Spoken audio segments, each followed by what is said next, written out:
Hello students, आज हम standard 10 का चैप्टर नंबर 7 ले रहे हैं. That is the last topic of this chapter. That is the movements in plants. So generally movements in plants is responsible by with the help of the plant hormones. Okay, so what is the different types of movements which is occurring in the plants? That is the tropic movement and the nastic movement. Tropic movements, that is tropic का meaning होता है जो एक particular direction में, that is the movement of air, water, sunlight. ये कोई भी movement जो हो रहा है उसके अकॉर्डिंगली हमारा प्लांट एक्टिविटी कर रहा है. सो उसको हम लोग बोलते हैं that is the tropic movements. So particular direction में कोई भी stimulus, that is the light, air, touch, water, ये सारे स्टिमुलस है, उसके अकॉर्डिंगली वो अपना काम कर रहा है. तो उसको हम लोग बोलेंगे वो किसके अंदर आ रहा है, that is the tropic movement के अंदर आता है. और नास्टिक मूवमेंट को हम आगे नेक्स्ट में डिस्क्राइब करेंगे. So what is the tropic movement? That is the particular direction. So ऐसा movement जो एक particular direction में बता रहा है for the that is the relations to the stimulus. Okay, that is the relations to the stimulus.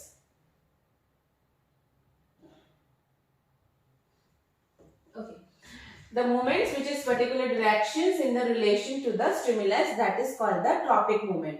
पहला हम लोग फर्स्ट ले रहे हैं, that is the geotropic movement. It is geo. It means that a word is symbolized that the response to the gravity. Response to the gravity, that is called the geotropic movement. Okay. अब कोई भी plant है, उसके जो roots होते हैं, okay, that is gravity नीचे की तरफ है, तो ये क्या होगा, पॉजिटिव बता रहा है. और stem is that is the negative. So roots causes the positive geotropic movement and stem causes the negative geotropic movement.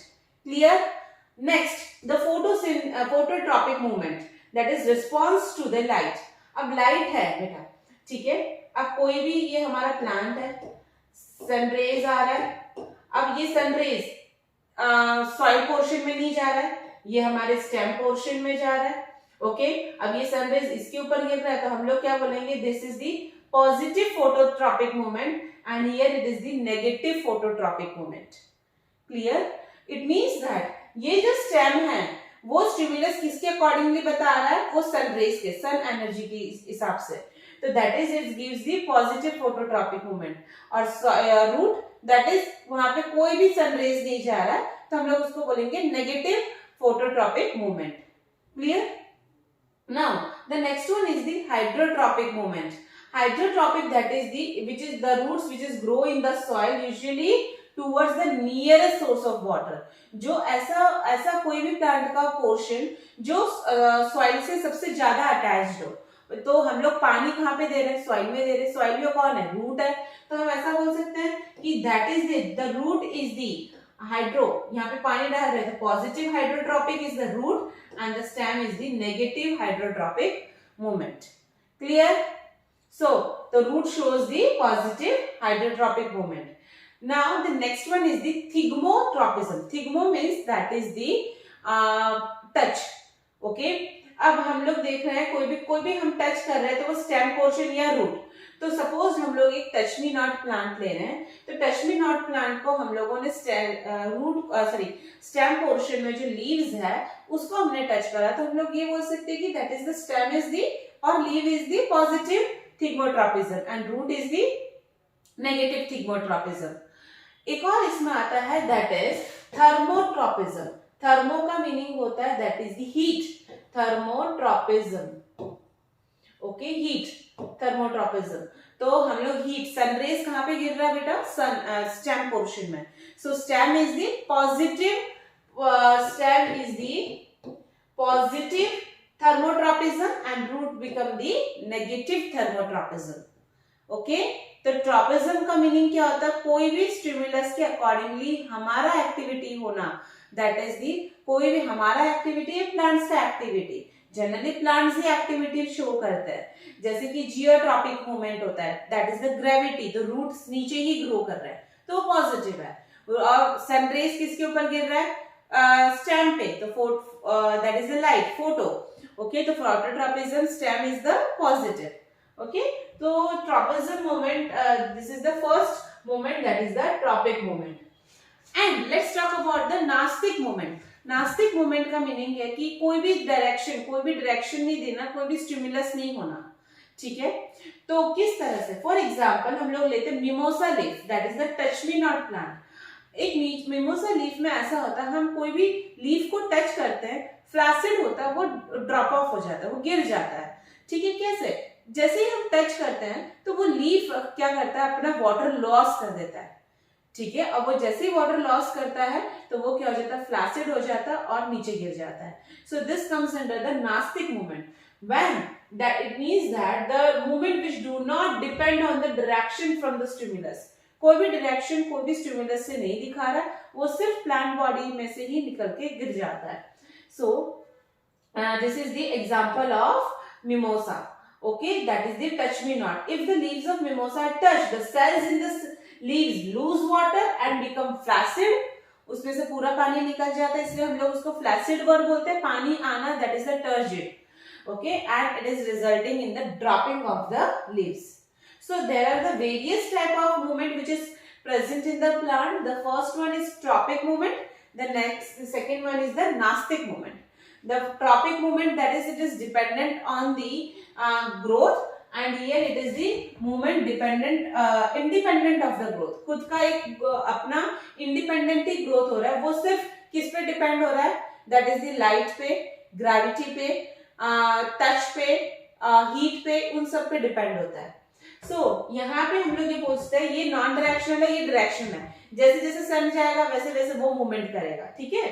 तो phototropism, geotropism, chemotropism and hydrotropism, this all are the different types of the tropic movement. Whereas in the nastic movement, that is the touch me not plant, that is the leaves become the dropping off. If it touch, that is the leaf become flaccid and it is dropped, okay. So nastic movement and the tropic movement, okay, ये आप लोगों को 1 marks में पूछा जाता है, नास्तिक and the tropic का main difference. Now let's talk about the plant hormones. जैसे हम लोगों ने अभी लास्ट लेक्चर में पढ़ा था कि hormones, that is the chemical messenger, okay, which is secreted by the endocrine gland of the human beings. Similarly, plant is also secreted some amount of the hormones, and artificial hormones are released in the plant during the agriculture for the cultivation or the growth of the plant, okay. So the plant hormones, generally there are the two mainly types of the plant hormone. The first one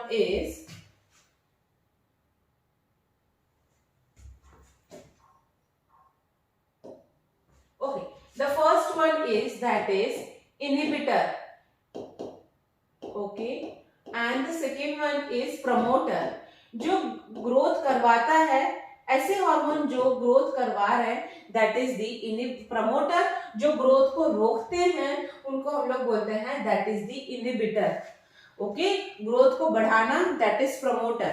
तो ऐसे कौन से hormone है जो growth को बढ़ा रहे हैं, ठीक है। तो first one is that is auxin, the first one is auxin, the second one is gibberellin, and the third one is cytokinins.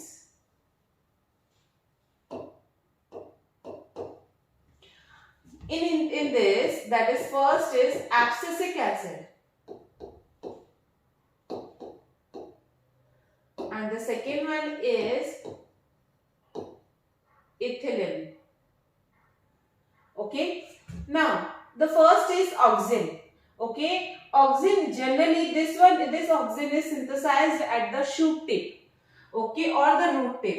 This become the plant, here is the shoot, here is the root. तो root cap में ये oxygen सबसे ज्यादा और यहाँ पे shoot tip में सबसे ज्यादा ये रिलीज करता है, जिससे इजीली कोई भी प्लांट अच्छे से ग्रो हो सके। तो it is generally what is the main function of this oxygen, that is it helps in the growth purpose. Now the second one is gibberellin, okay. Gibberellin क्या देता है कि इलास्टिसिटी देता है, ओके, इलास्टिसिटी देता है किसमें, प्लांट्स के स्टेम पोर्शन में। So it is present in the growth of the stem in the gibberellin. Okay. Now the next one is cytokinins. Cytokinins, that is it helps for the promotes the cell, that is the cell division. एक cell से दूसरे cell, it means that you can say that it is the growth of the plant. So cell division करवाना, it is based on the cytokinesis. Okay, cytokinesis means that is the division of the cytoplasm. जब एक cell का cytoplasm divide होगा तो एक cell से दो cell बन रहे हैं, तो वो काम करवाता है, that is the cytokinesis. Ethylene, ethylene क्या होता है, एक गैसियस हार्मोन है. This one is the gaseous hormone. Okay, write down in your notebook. Ethylene is the gaseous hormone and abscisic acid is known as the stress hormone. Human being में stress hormone adrenaline, which is released by the adrenal gland and location is the cap of the kidney. Similarly, in the plant, abscisic acid is the stress hormone. It helps for the inhibit growth. वो growth नहीं होने देता है, leaves को wilting कर देता है, मुरझा देता है और गिरा देता है. तो हम ये भी बोल सकते हैं कि वो सेनेसेंस करवाता है. वो क्या करवा रहा है, senescence. What is senescence? You can से एजनिंग, लीफ को येलोइंग करवाना, that is the abscisic acid. Okay, clear? So plant hormone is generally two types, inhibitor and the promoter. Inhibitor, that it inhibits the growth. Promoter, which promotes the growth. Inhibitor is ethylene and abscisic acid, which is also known as the stress hormone, and promoter is auxin. What is the location? That is the shoot tip and the root tip or root cap. And the gibberellins, that is, what is the gibberellins? Gibberellin is the which is help for the growth of the stem.